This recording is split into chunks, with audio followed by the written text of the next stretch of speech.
Welcome, everyone. On behalf of the congregation, I welcome you to the Unitarian Universalist Church of the Shenandoah Valley. I am Suzanne LaRoe, your worship associate for today's service. We gather together with our doubts as well as our convictions, with our fears and our hopes, with our failures and aspirations, with our sorrows and our joys. Whether you're joining us today for the first time or you've been a member or friend for many years, we're glad you're here. Whatever faiths you have known, if any, whatever your background, whoever you are, whomever you love, and however you arrived here, you are welcome.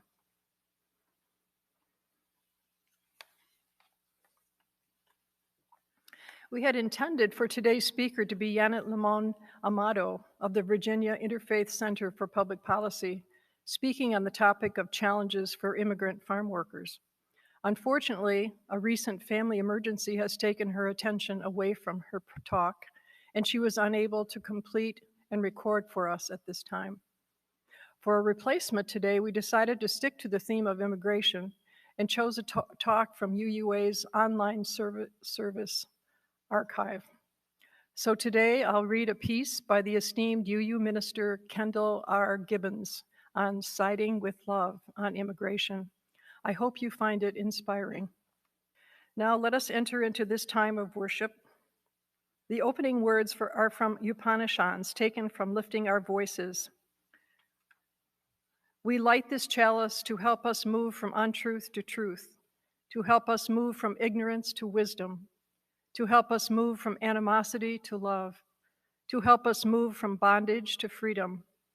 We rededicate ourselves before this light to affirm the practice of truth, wisdom, love, and freedom today and in the days to come.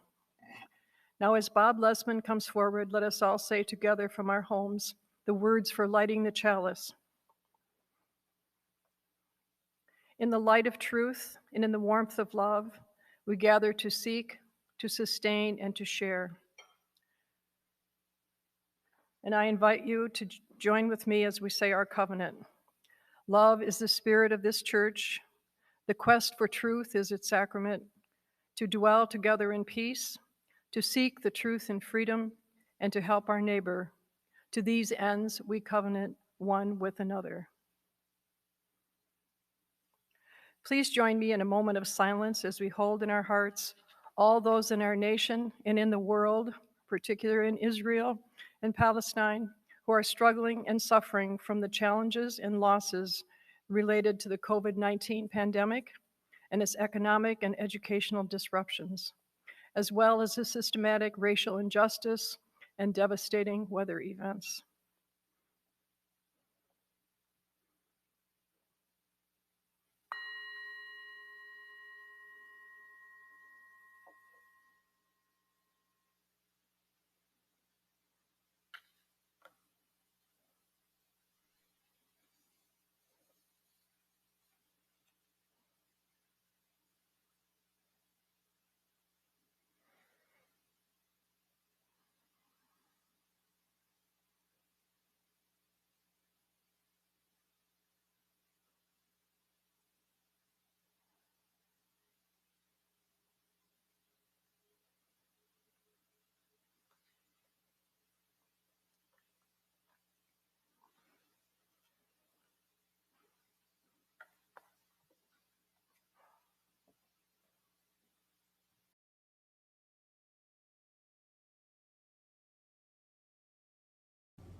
These are the words of Wendy Bartell.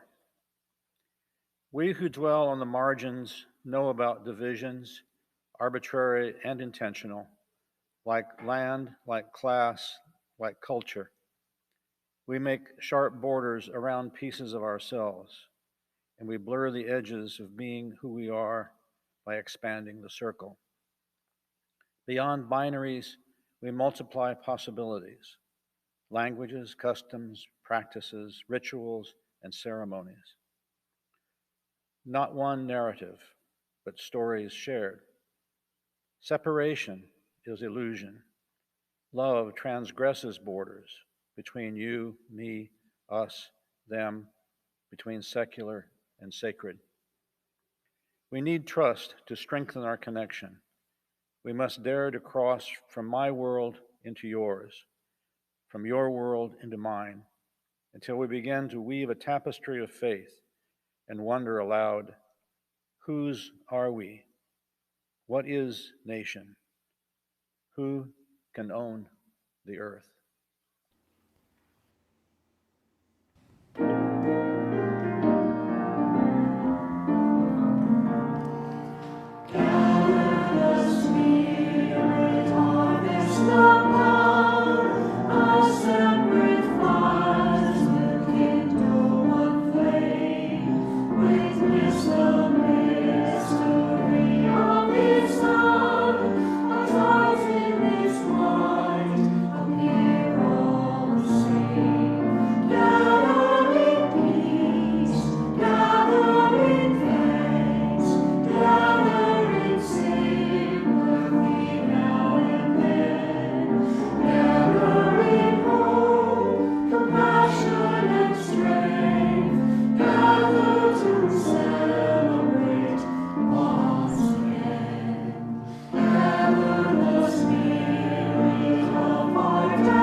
Today, I'm going to share with you a sermon that was given by Kendall R. Gibbons. Dr. Kendall Gibbons is a minister of All Souls Unitarian Church in Kansas City, Missouri. She's a past president of the UU Ministers Association and former co-dean of the Humanist Institute. She is co-editor with William R. Murray of Humanist Voices in Unitarian Universalism. The topic of her talk is on immigration, the title, Siding with Love. If you've been paying attention lately, you've been exposed to a mountain of information about the status of immigrants and aliens in the United States.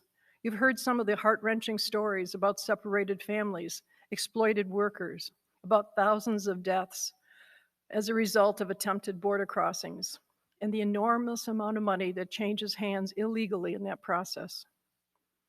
There is nothing about our current national immigration policy or the border maintenance that is either sensible or just.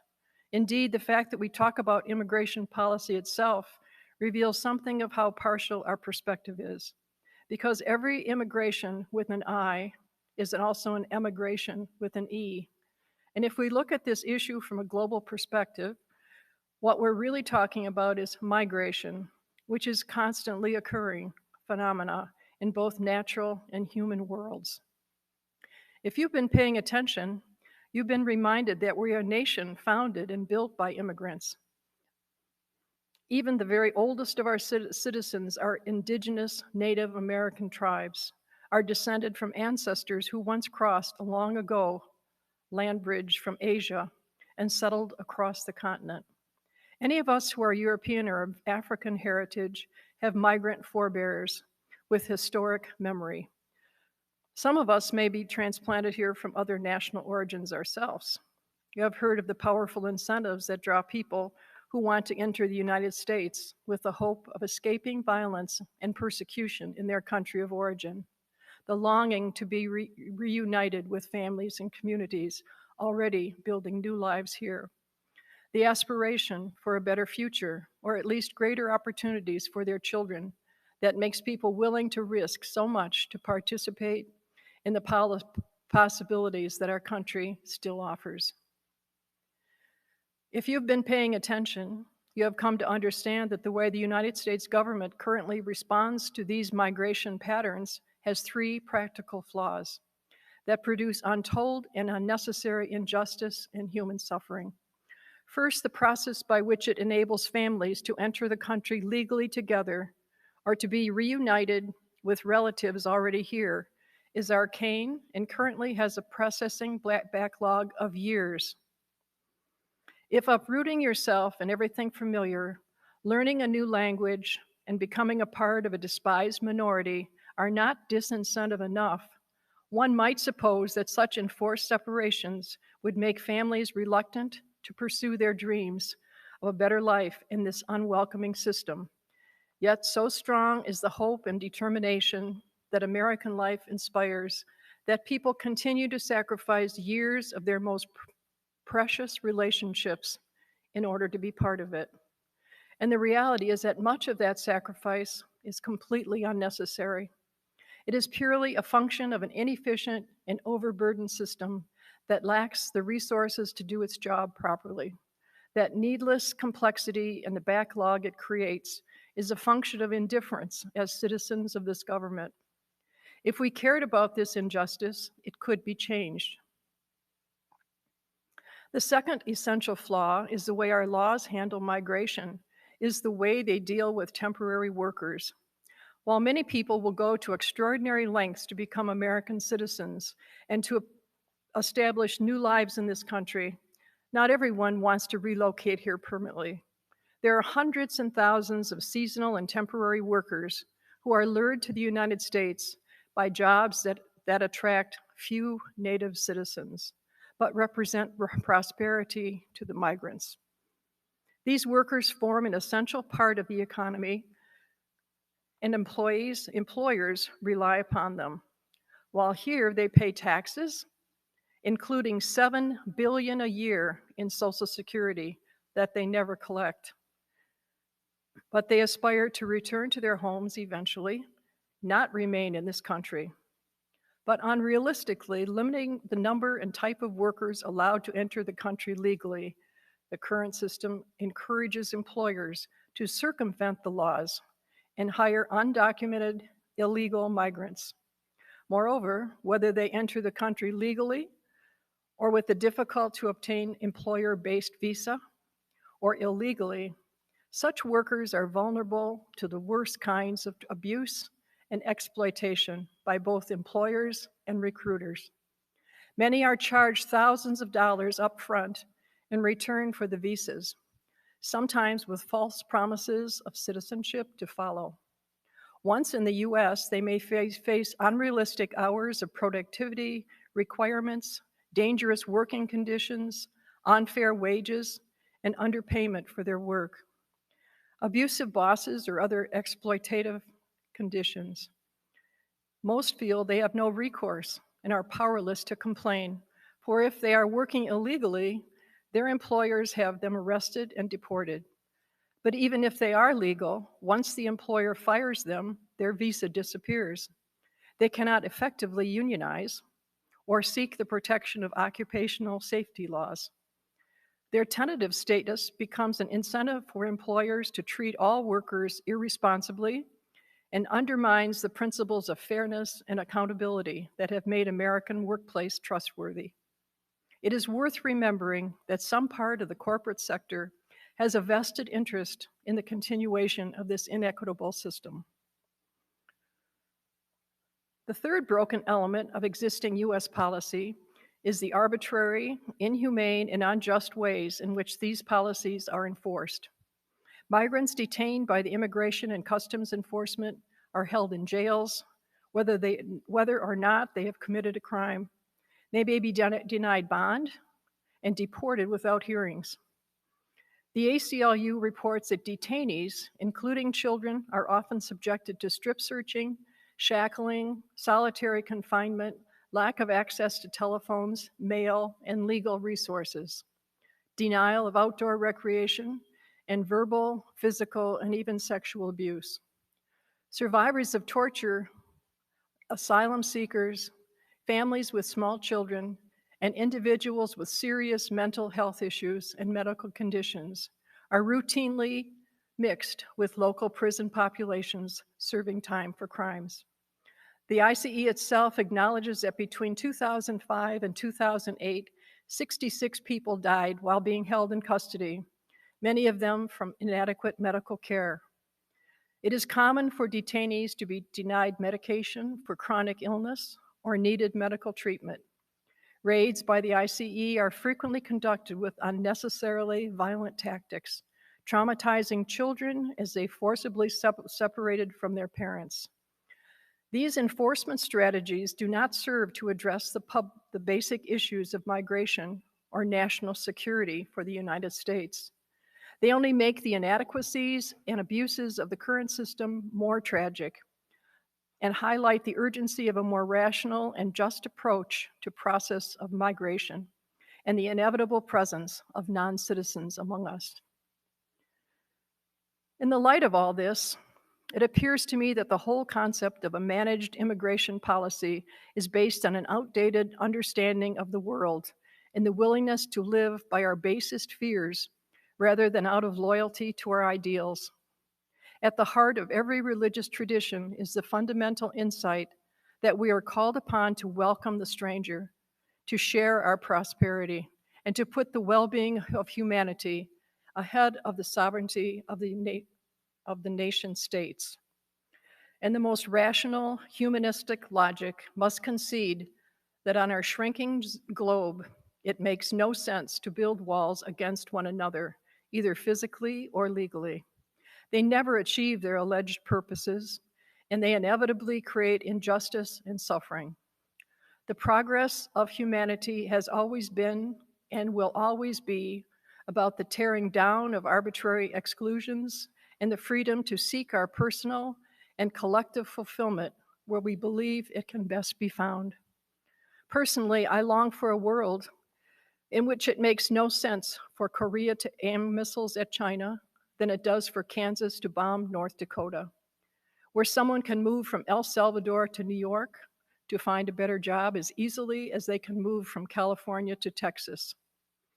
If Unitarian Universalists believe what we say about the goal of world community with liberty and justice for all, it seems to me that this is a vision we share.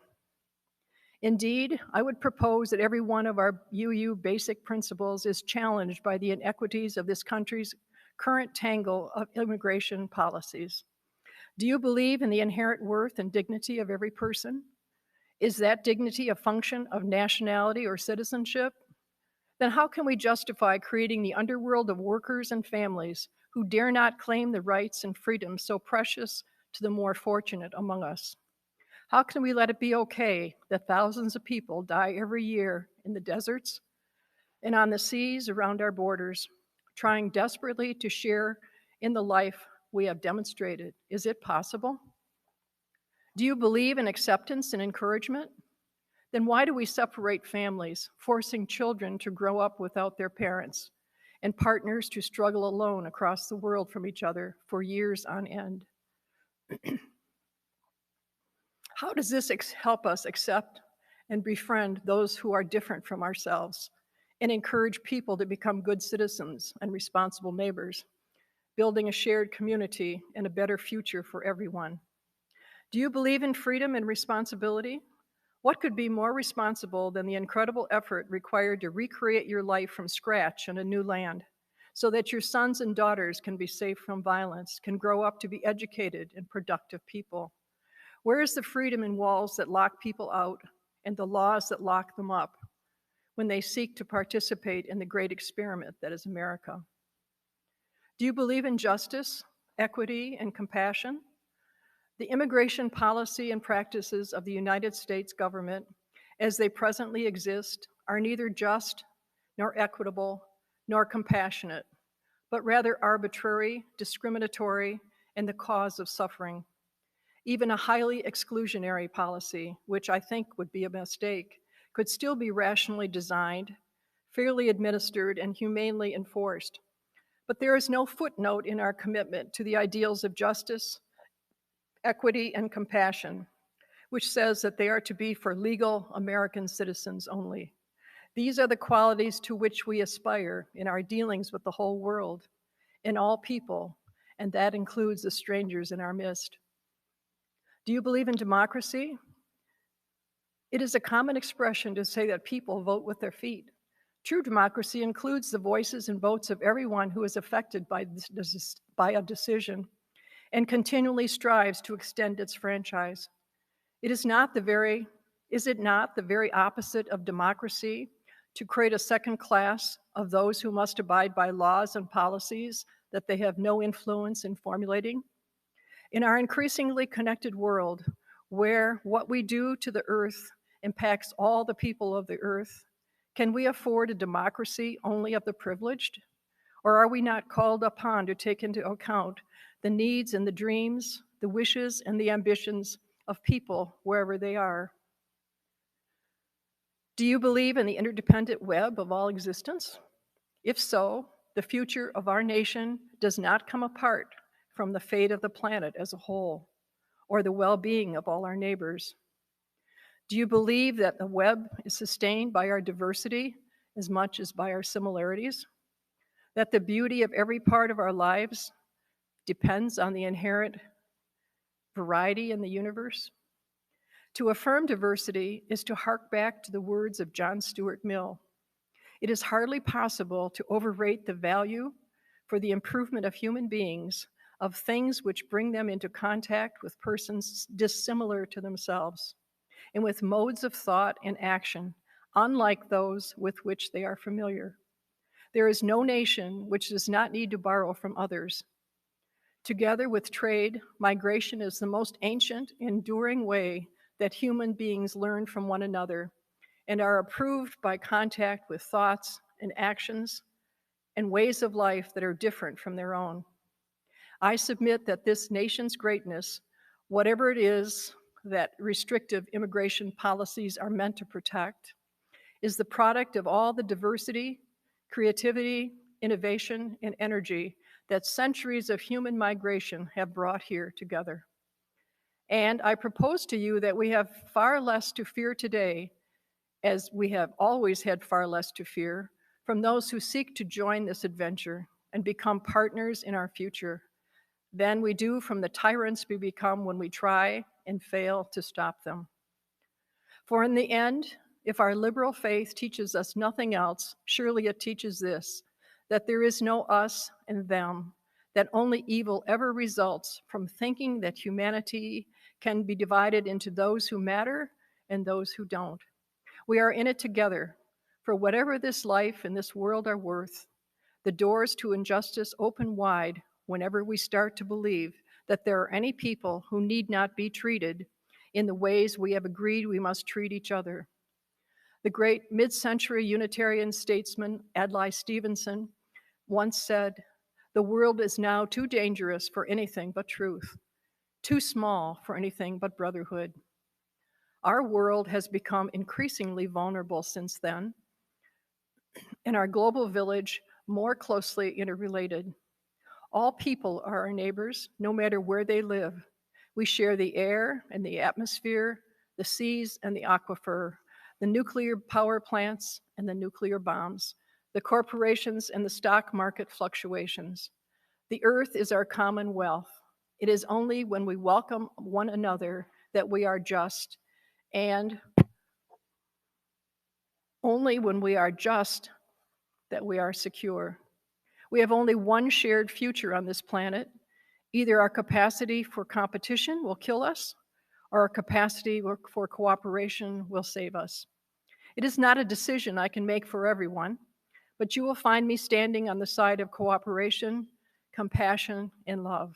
We are all migrants through history on a journey together that will bring us either to destruction or to a whole new place of possibilities for humanity, for the earth and its inhabitants.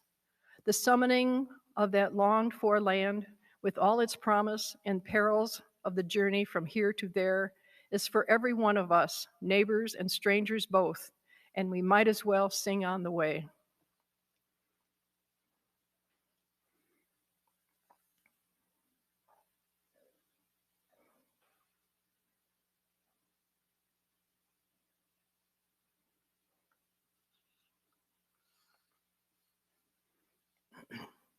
As Bob Lessman extinguishes the flame, let us say together from our homes the words for extinguishing the chalice.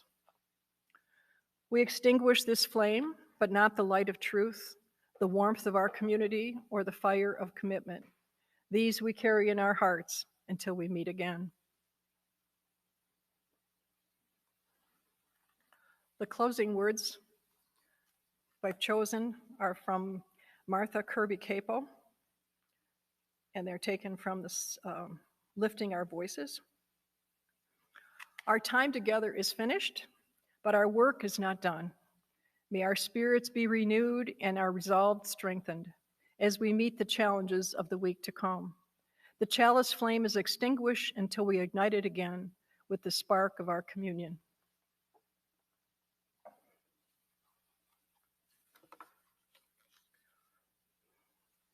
The closing announcements. The purpose of this church is to encourage all who gather to grow more generous in spirit and action.